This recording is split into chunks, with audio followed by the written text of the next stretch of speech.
ক্ষমতায় গেলে দেশের মানুষের ভাগ্যের পরিবর্তনে কাজ করবে বিএনপি। ঢাকাকে বাসযোগ্য করতে নেওয়া হবে নানা পদক্ষেপ।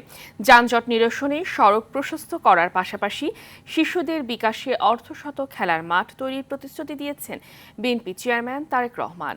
ঢাকা উত্তরের বিভিন্ন সমাবেশে যোগ দিয়ে এসব কথা বলেন তিনি। মাহাদুর রহমান রুবেল জানাচ্ছেন বিস্তারিত।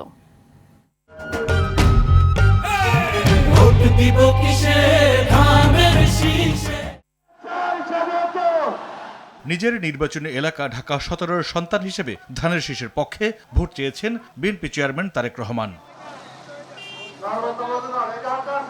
মিরপুর ইউসিবি চত্বরের পথসভায় তিনি বলেন, শৈশবের স্মৃতি বিজড়িত এলাকায় ভোটে প্রার্থী এবার তিনি। বেড়ে ওঠা এলাকাবাসীর কাছে অধিকার নিয়েই চাইলেন ভোট। আমি এই এলাকারই সন্তান এবং এই এলাকার সন্তান হিসাবে এই এলাকার মুরব্বী, এলাকার মাদের কাছে, এলাকার ভাইদের কাছে, এলাকার বোনদের কাছে আজ আমি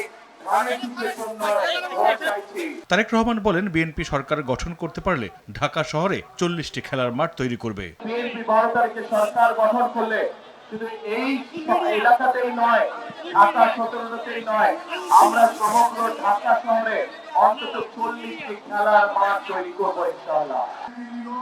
পরে ঢাকা ১৬ আসনে পল্লবীর জনসভায় তারেক রহমান বলেন, উন্নয়নের নামে বড় প্রকল্প হলেও গত ১৬ বছরে সাধারণ মানুষের জীবনের কাঙ্ক্ষিত পরিবর্তন আসেনি। জনগণের কর্মসংস্থান, শিক্ষা ও চিকিৎসার মতো মৌলিক সমস্যাগুলো রয়ে গেছে আগের মতোই। এই দেশকে আমাদের গড়ে তুলতে হবে, পুনর্গঠন করতে হবে, যাতে এই দেশের সন্তানেরা লেখাপড়া শেষ করার পরে এই দেশেই তাদের ব্যবসা বাণিজ্য কর্মসংস্থানের ব্যবস্থা করতে পারে।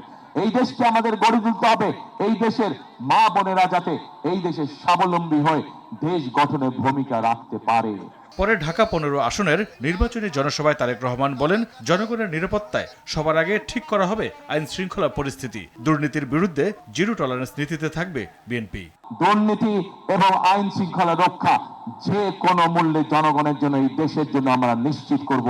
এটি আমাদের সর্বোচ্চ সিদ্ধান্ত। আমাদের যে কোনো মূল্যে মানুষের নিরাপত্তা নিশ্চিত করা, যেন মা বোনেরা সহ সব প্রত্যেকটি মানুষ নিশ্চিন্তে দিনের যে কোনো সময় রাস্তাঘাটে চলতে পারে। সরকার গঠন করতে পারলে শহরের জলাবদ্ধতা দূরীকরণের সবার আগে ঢাকায় খাল খননের কর্মসূচি চালু করার কথাও জানান তারেক রহমান।